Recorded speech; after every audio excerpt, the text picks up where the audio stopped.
Good afternoon. Happy Sunday. Welcome back to the Insurance Pilot, our second episode, where we're going to talk about insurance issues beyond Hurricane Michael. We're going to go beyond eating the elephant and talk to you about some of the stuff that you're going to need to know going forward. And today we're going to keep it very brief. I'm only going to talk about one thing today, and that's golf carts.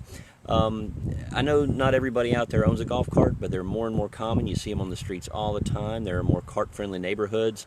And out here in Lynn Haven, where I live, more and more streets are becoming golf cart friendly, where you can legally operate a golf cart that's not modified to be street legal. If you modify a golf cart to be street legal, it functions really more like a car. You have to have seat belts, turn signals, you have to have a license plate on it, and I believe a low speed indicator, one of those little sort of colored triangles on the back that indicates it's a low-speed vehicle. I'm not going to get into that because that's not my area of expertise, but I do want to tell you that most of the golf carts you see out there don't have insurance coverage on them, and I'll tell you why. If you own a golf cart, you are covered typically under your homeowner's policy if you're using your golf cart on a golf course or for what's known as for golfing purposes. In other words, the only time the liability insurance attaches to that golf cart is when you're on the golf course or when you're headed to or from the golf course.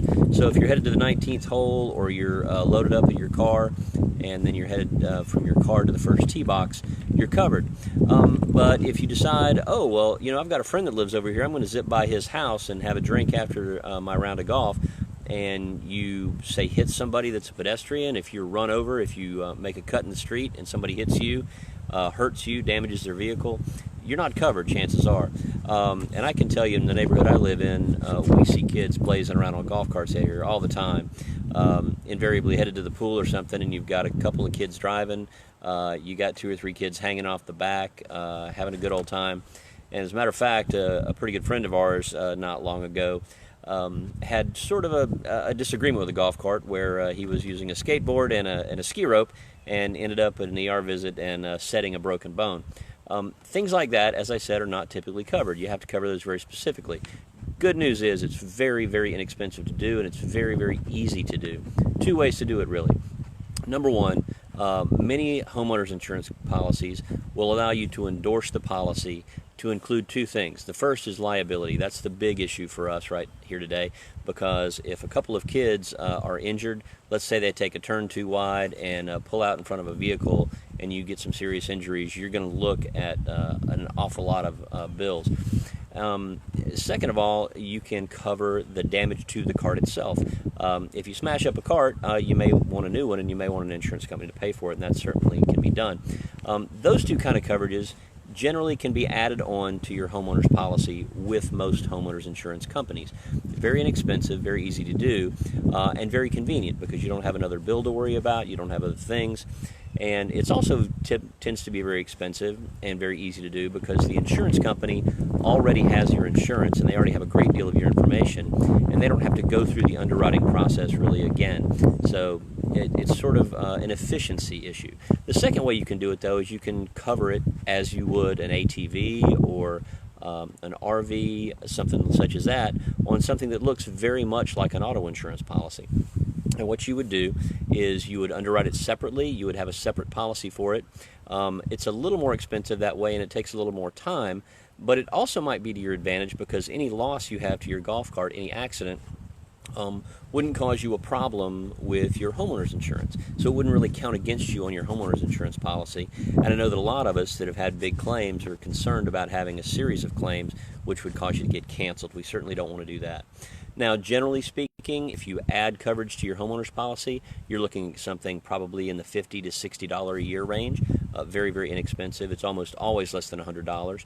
If you go the other way, where you have a separate policy that looks a little bit more like an auto insurance policy, for very, very high limits of coverage, say $500,000 or $1 million in coverage sometimes, you can get that for a similar price. Sometimes it's a little bit more, but certainly less than $200, and again, often less than $100. So I would say, particularly if you have kids, particularly if you have a golf cart, you're riding around your neighborhood, you use it for something other than golf. If you ever pull out of your driveway in a golf cart going anywhere other than the first tee box, then it's something you really need to consider.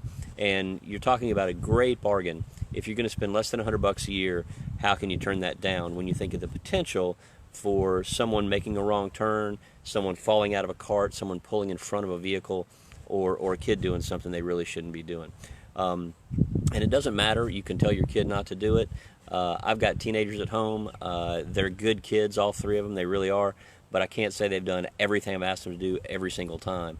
And while the three of them have all driven the cart that you're looking at behind me right now, and we've been fortunate enough not to have accidents, we have in our office certainly heard of and seen very serious accidents. The one I just described to you with a friend of ours, fortunately, a broken arm is something that can be easily set and isn't very expensive. Fortunately, they had good health insurance, so it wasn't that big a deal. But we've seen some tragedies where you get a cart versus a car, and the golf cart is always going to lose. So if you would, consider getting your coverage straightened out. Either call your homeowner's insurance company or your auto insurance company if you own a golf cart, and set this up Monday morning. One quick warning, we're going to switch our format from Sundays to Wednesdays. I've gotten some comments that it's a little more convenient during the week, especially I think as school gets back into gear this week and everybody gets into a routine. I think Sundays are going to be reserved more and more for everybody hopefully enjoying the outdoors, and you can catch us on Wednesday. So we'll start Wednesday again with a third episode of The Insurance Pilot, and then we'll see you once a week after that. Thanks very much, and have a great rest of your weekend.